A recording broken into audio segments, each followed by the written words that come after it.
오늘 본문은 느부갓네살 왕이 다니엘의 세 친구를 불타는 용광로에 집어넣는 이야기입니다. 바벨론 왕은 매우 화가 났습니다. 13절 함께 봅니다. 느부갓네살 왕이 노하고 분하여 사드락과 메삭과 아벳느고를 끌어오라 말하며 드디어 그 사람들을 왕이 앞으로 끌어온지라 라고 말씀합니다. 당장 사드락과 메삭과 아벳느고를 끌어오라 하였지요. 그리고 엄하게 다시 묻습니다. 14절 함께 읽겠습니다. 느부갓네살이 그들에게 물어 이르되 사드락 메삭 아벳느고야 너희가 내 신을 섬기지 아니하며 내가 세운 금신상에게 절하지 아니한다 하니 사실이니야.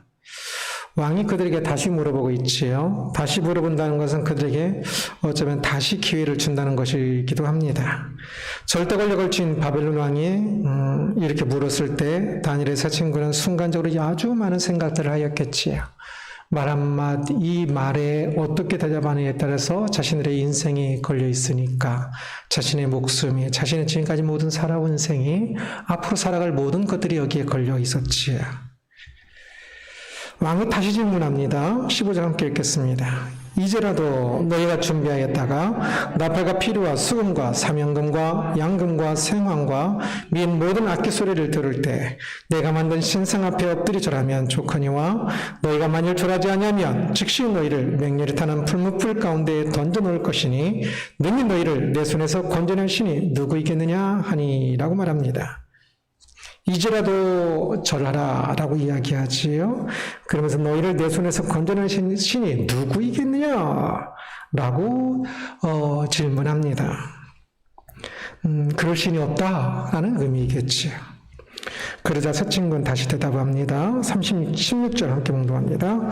사드락과 메삭과 아벳느고가 왕에게 대답하여 이르되 느부갓네살이여 우리가 이를 위하여 왕에게 대답할 필요가 없나이다. 조금 번역이 건방지게 보이게 번역이 되는데 꼭 그렇게 건방진 편이라고 생각할 필요는 없을 것 같습니다. 이 말은 왕에게 변명이나 용서를 구하는 말을 하지 않겠다는 말입니다.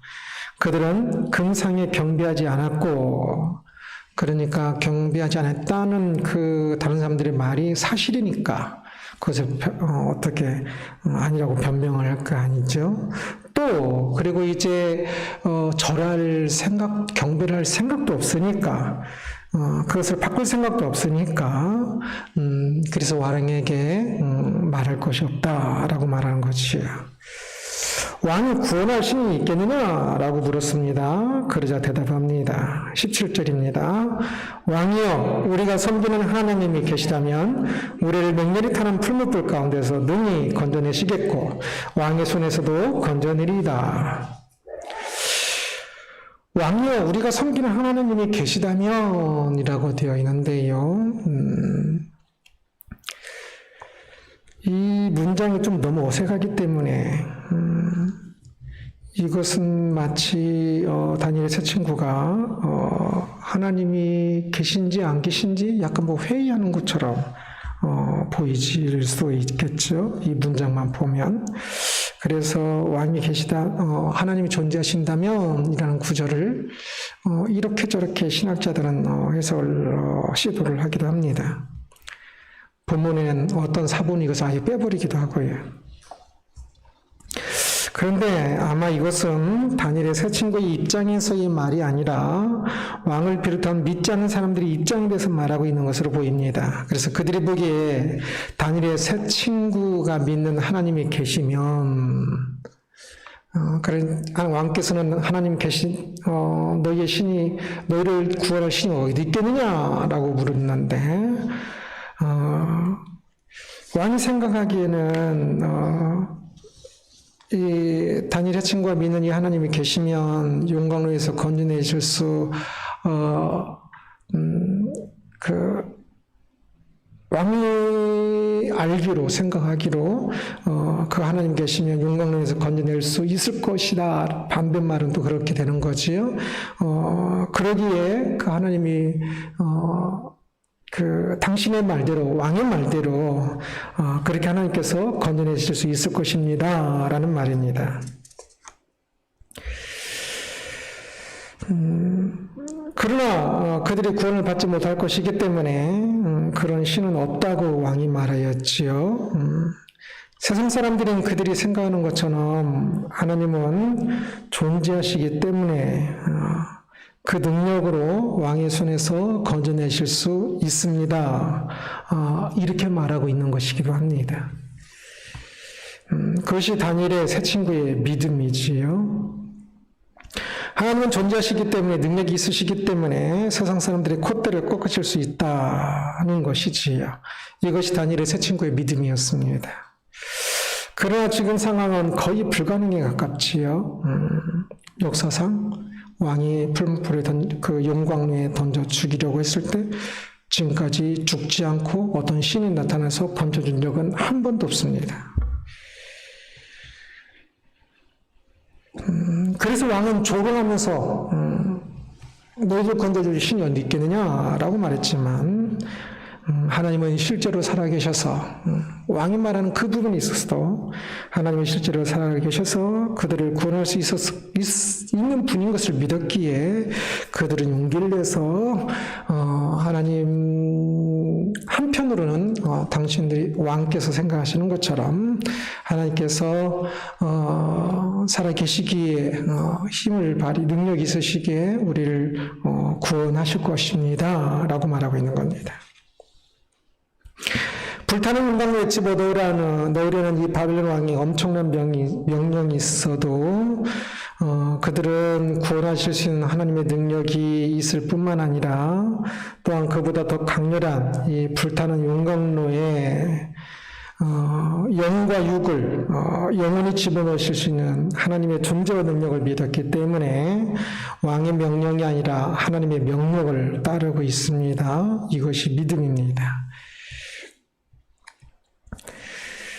그래서 불타는 용광로의 왕의 엄한 명령보다는 이 순간에도 가장 절박한 것 같은 이 순간이라도 영과 육을 영원한 불타는 용광로에 집어넣으시기도 하시는 하나님을 더 두려워하여 그는 하나님 앞에 하나님의 뜻을 조차 그들은 경배하지 않고 있는 것이지요.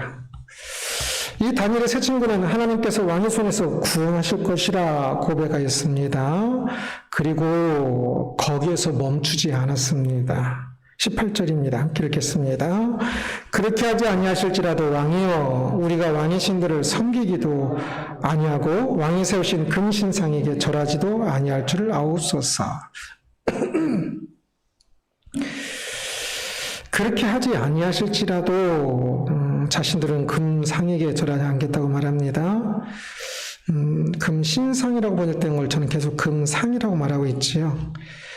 신상은 해석된 거고 아람어로는 그냥 상으로 되어 있습니다. 이 부분은 전부 아람어로 되어 있는 부분입니다. 그래서 이 상은 느부갓네살의 모습일 수도 있고요.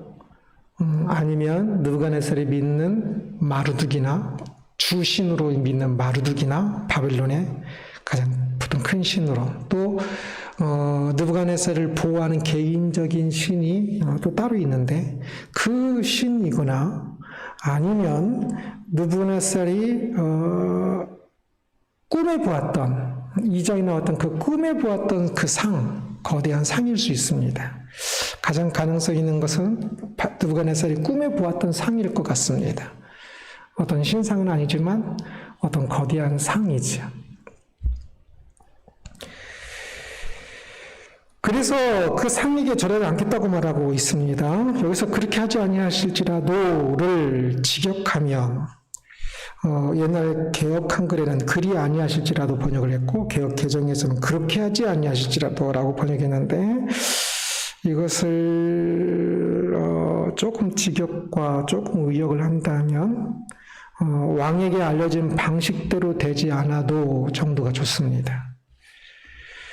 앞에 1번이 왕의 방식대로 알려진 방식이지요. 사람들이 그것에서 하나님께서 구원하시는 방식은 그들을 풀물본에 집어넣은 것에서 구해주어야 안 들어가고 죽지 않고 구해줘야 사람들이 아는 방식이지요. 그러나 왕에게 알려지지 않은 방식대로 왕에게 알려진 방식이 아니라 왕에게 알려지지 않은 방식이 있다는 것을 지금 이야기하고 있는 것입니다. 세상 사람들은 보통 그것을 구해야, 목숨 구해야 구원이라고 생각하지요. 그 방식으로 하나님께서 구원하실 수 있습니다. 그게 앞에서 이야기한 겁니다. 그것도 다니엘은 이야기했지요. 그러나 신앙인은 그렇게 목숨을 구해야만 구원의 방식이라고 생각하지 않습니다. 하나님의 모든 방식을 구원이라 생각을 하지요. 하나님의 방식은 사람들이 원하는 방식하고 다른 겁니다. 성경에는 많은 순교자들도 나옵니다. 그러면 그들은 버림받은 사람인 것이 아니라 하나님께서 하나님의 방식으로 구원한 사람들입니다. 순교자라도 그것이 구원이 되는 것은 이들이 지금 용광로에 들어가서도 풀뿌리라고 않고 용광로라고 하는 것도 풀무는 이렇게 불을 옛날 아궁이를 때릴 때 이렇게 돌리는 걸 풀무라고 하지요. 불을 이렇게 공기를 주입하는 거. 그래서 풀무불보다는 용광로 정도가 좀 더 어울릴 것 같아요. 그래서 쇠를 녹이기도 하고 여러 가지 것들을 녹이는 강한 불. 불이 있는 그 구덩이 또는 어떤 그 시설을 이야기하는 거겠죠.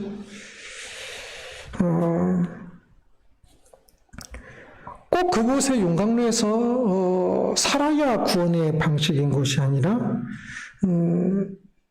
순교하여도 그곳에서 다니엘 친구가 다 죽어도 그것은 또한 구원인 것이 그들에게 거기서 죽고 끝나는 것이 아니라 그들에게는 영생이 있기 때문에 그들은 분명히 영생으로 부름을 받을 것이기 때문에 그들은 분명히 구원이고 그리고 그것은 그들의 마지막 오히려 하나님 앞에서 순교로서 삶을 마쳤기 때문에 그들의 구원은 참으로 찬란하고 영광스러운 구원일 것입니다. 그러기에 어떤 방식이어도 앞에서 이 영광로에서 건져냄을 아예 들어가지 않든지 아니면 건져냄을 받든지 이것도 하나님의 방식이지만 용광로에서 죽는 순교하는 것도 하나님의 방식일 수 있습니다. 바로 그것을 신뢰한다. 그렇게 될지라도 하나님이 우리를 구원하신 것이다 라는 고백입니다.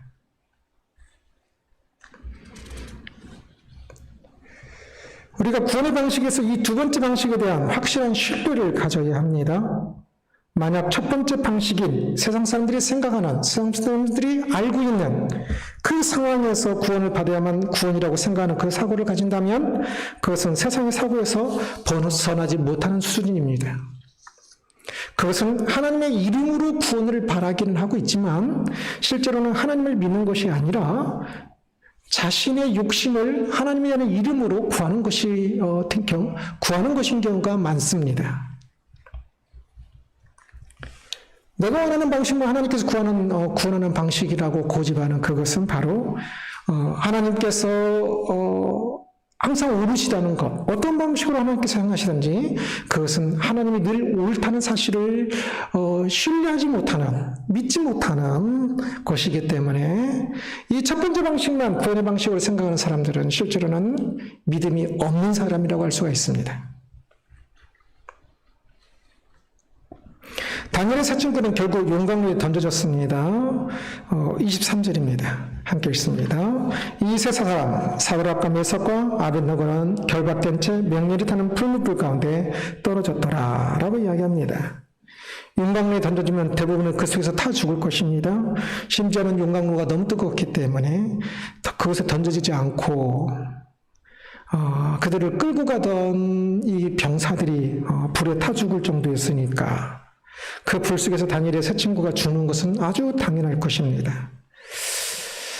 아마 용광로가 이렇게 조금 더 아래에 있는 것 같아요. 가서 이렇게 밀쳐서 조금 떨어지는 그런 구조인 것 같아요.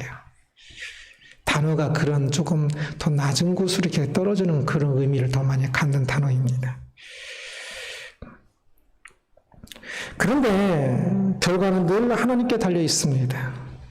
우리는 하나님의 구원 방식에 대해 전적으로 신뢰해야 합니다.